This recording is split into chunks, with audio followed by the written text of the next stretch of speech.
Rahul Gandhi Texas से लगातार मोदी सरकार पर हमला कर रहे हैं। राहुल ने विदेश से अब जाति धर्म बोलकर नया विवाद छेड़ दिया है। ऐसा लग रहा है जैसे विदेश से वो जातियों को साधने में जुटे।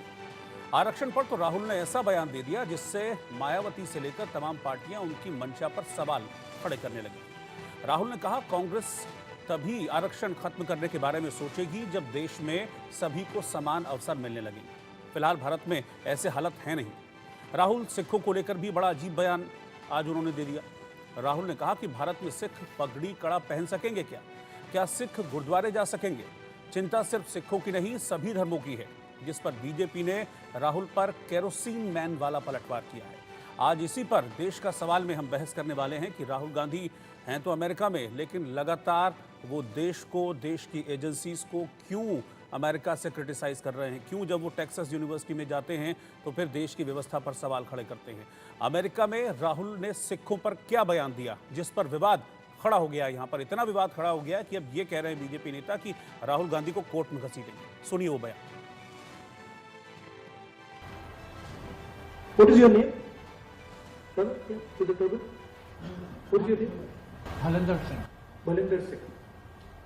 The fight is about whether he, as a Sikh, is going to be allowed to wear his turban in India. Or he, as a Sikh, is going to be allowed to wear a kada in India. Or he, as a Sikh, is going to be able to go to a Gurdwara. That's what the fight is about. And not just for him, for all religions. Fight is also about, I can see here in the crowd. और सिर्फ इतने पर राहुल गांधी नहीं रुके। राहुल ने आरक्षण को लेकर क्या कहा जिस पर यहाँ हिंदुस्तान में बवाल खड़ा हो गया है और जो विपक्षी पार्टियां हैं, मायावती हैं, वो लगातार राहुल और कांग्रेस की मंशा पर सवाल खड़े कर रहे हैं।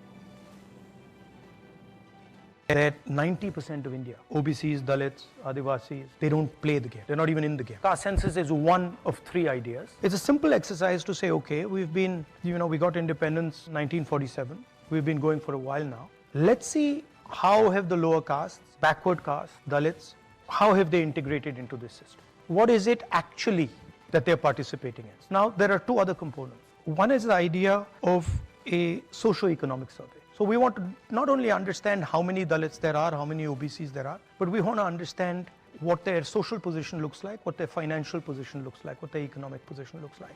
And the third component, which I think is very important, we want to take a look at India's institutions. We want to look at the media, healthcare, we want to look at education, the owners, the structures that deliver these services. And we want to get a sense of what is India's participation in these institutions. This is now an unstoppable. तो राहुल गांधी ने भारत की चुनाव प्रक्रिया को लेकर सवाल खड़े किए। राहुल गांधी ने साथ ही साथ सिखों को लेकर भी सवाल खड़े किए। उनकी स्वतंत्रता को, भारत में सिखों की स्वतंत्रता को लेकर सवाल खड़े किए तो केंद्रीय मंत्री हरदीप सिंह पुरी की ओर से जवाब दिया गया। और भी कई रिएक्शंस आए। आप देखिए कैसे राहुल जो अमेरिका में बोल रहे हैं उस पर किस तरह के रिएक्शंस यहाँ हिंदुस्तान में हो रहे हैं। केंद्रीय मंत्री हरदीप सिंह पुरी साहब हमारे साथ में मौजूद है। पुरी साहब, सिखों का कुर्बानी का, त्याग का एक लंबा इतिहास रहा है। क्या सिखों को इस तरह की सलाह लेने की जरूरत है राहुल गांधी? देखिए, जहाँ तक आप सिख कम्युनिटी के बात बोले, मैंने समाज सेवा की बात की अभी, बट सैक्रिफाइस, कुर्बानी, ये आपकी बात बिल्कुल सही है। आप देखिए देश में हमारी जो जनसंख्या है 140 करोड़, उसमें से कितनी सिख कम्युनिटी है? 2% से कम होगी। हमारे बहन भाई जो है आर्म्ड फोर्सेज में सर्व करते हैं, जो अन्नदाता हैं, जो बाकी देश सेवा में लगे हुए हैं। तो it's a very proud community and rightly so, because वह मेहनत करते हैं, अपनी समाज सेवा करते हैं। तो राहुल गांधी को कहना कि आपको पगड़ी धरने में तकलीफ हो रही है, पता नहीं कहाँ से आ रहा है। He was trying to create mischief, that is clear to me, and he is trying to set a dangerous president. जो हमारे बहन भाई बाहर हैं, मेहनत से अपनी कमाई करते हैं, उनको मिसलीड करने की कोशिश कर रहा है। और किस लिए कर रहा है, कॉन्स्पिरेसी है क्या, मुझे नहीं मालूम। अभी सब इसके बारे दिस विल बी क्लैरिफाइड। क्या आपको नहीं लगता कि ये किसी और धर्म को नहीं बोल सकते, सिर्फ सिखों को टारगेट बनाया जा रहा अभी भी? नहीं, उसका उनके पास डोंट लेट इट पास। अभी तो सिखों की बात की है, पर उन्होंने कई चीजें की है। Certain religion is not an Indian religion, वही उसके expect anything at any time. बहुत बहुत धन्यवाद। ये थे हमारे साथ केंद्रीय मंत्री हरदीप सिंह पुरी, जिनका कहना है कि राहुल गांधी इस तरह की बातें नहीं करना चाहिए। सिखों का लंबा इतिहास है त्याग और बलिदान का। Sanjay Sharma, India News, Delhi.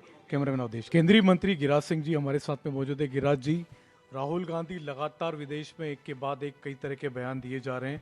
अब उनका ये भी कहना है कि देश में सारी समस्याओं की जड़ आरएसएस है, क्योंकि वही प्रांत के नाम पर, भाषा के नाम पर, जाति के नाम पर, धर्म के नाम पर अपने आप को सर्वश्रेष्ठ साबित करने के चक्कर में देश को बांटने में लगी। राहुल गांधी शायद ये सोच रहे हैं कि भारत में हम जाति और धर्म के नाम पर गृह युद्ध करवाएं और अपने माँ बेटा यहाँ से इटली भाग जाए। आरएसएस जिस समय वो देश के सिखों का नरसंहार कांग्रेस पार्टी करा रही थी, उनके पिताजी, उस समय आरएसएस के स्वयंसेवक उनके आंसू पोंछ रहे थे, उनके बीच काम कर रहे थे। आरएसएस वायनाड में जब तबाही हो रही थी, ये तो भाषण दे के आ रहे थे और आरएसएस के कार्यकर्ता उन्हें खाना पहुंचा रहे थे, आंसू पोंछ रहे थे।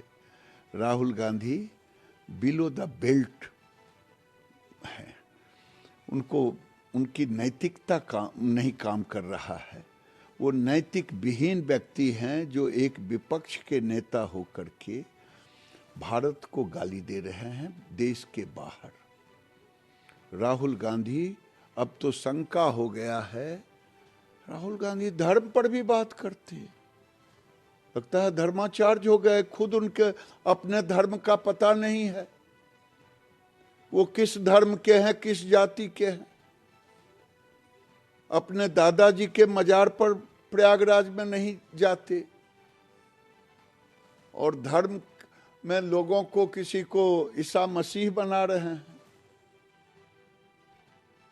ये इनके अंदर भारत को तबाह और बर्बाद करने के सिवा इनके अंदर में कुछ नहीं है। जाति और धर्म के नाम पर भारत में गृह युद्ध करवाना।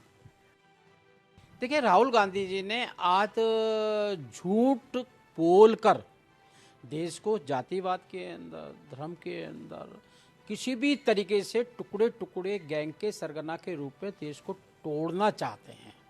इसलिए जो भी देश को मजबूत कर रहे हैं उनका डायरेक्ट उस पर अटैक होता है। आज आरएसएस के द्वारा हम अपनी संस्कृति संस्कारों के माध्यम से देश को मजबूत कर रहे हैं। एक तरफ वो कहते हैं संसाधनों पर हक, पहला हक माइनॉरिटी पर है, धर्म के नाम पर वो संबंध विच्छेद करते हैं लोगों को आगे में टुकड़े टुकड़े गए की तरह वो काम करते हैं। तो जैसा व्यवहार वो कर रहे हैं लगातार, कहीं ना कहीं मुझे लगता है कि उन्होंने एक सूचीबद्ध तरीके से कर रखा है। अभी उन्होंने सिखों के बारे में कहा है कि हम सिखों को टर्बन नहीं पहने देंगे। मैं याद दिलाना चाहता हूं उनको, 84 के दंगे भूले नहीं है। बड़ा पेड़ गिरता है, धरती ढलती है। लाखों सिखों को घर बेघर कर दिया गया, हजारों सिखों का कत्लेआम किया, और हमें बोल रहे हैं वो लोग। अमेरिका में राहुल गांधी ने आरक्षण को लेकर जो बयान दिया उस पर मायावती भड़की हुई। मायावती ने राहुल गांधी पर पलटवार करते हुए सोशल मीडिया साइट एक्स पर लिखा, केंद्र में काफी लंबे समय तक सत्ता में रहते हुए कांग्रेस पार्टी की सरकार ने ओबीसी आरक्षण को लागू नहीं किया। अब इसकी आड़ में सत्ता में आने के सपने देख रही है। इनके इस नाटक से सचेत रहें जो आगे कभी भी जातीय जनगणना नहीं करा पाएगी। कांग्रेस पार्टी के सर्वेसर्वा राहुल गांधी के इस नाटक से भी सतर्क रहें जिसमें उन्होंने विदेश में ये कहा है कि भारत जब बेहतर स्थिति में होगा तो हम एससी, एसटी, ओबीसी का आरक्षण खत्म कर देंगे। इससे स्पष्ट है कि कांग्रेस वर्षों से इनके आरक्षण को खत्म करने के षड्यंत्र में, साजिश में लगी हुई है। यानी कि वो कह रही कि जो आरक्षण की बात राहुल गांधी करते हैं वो सिर्फ दिखावा है। उनकी मंशा ये है कि आरक्षण को खत्म करें। ऐसी मंशा को लेकर राहुल गांधी की मंशा पर, कांग्रेस की मंशा पर मायावती ने अपने इस पोस्ट के जरिए सवाल खड़े किए।